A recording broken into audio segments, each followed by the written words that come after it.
The Rp3 billion dowry case from Grandpa Tarman, a 74-year-old man who married Sheila Rika, a 24-year-old girl in Pacitan, East Java, has reached a new chapter.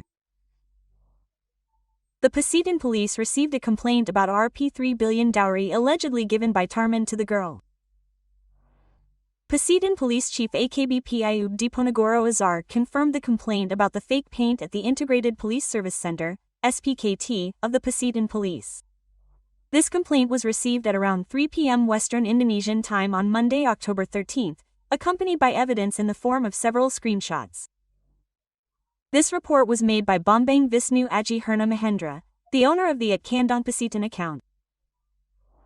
Bambang himself had posted about Tarman's escape on his TikTok account before being denied by Sheila Rika's. Download Tribun X sekarang, menghadirkan lokal menjadi Indonesia.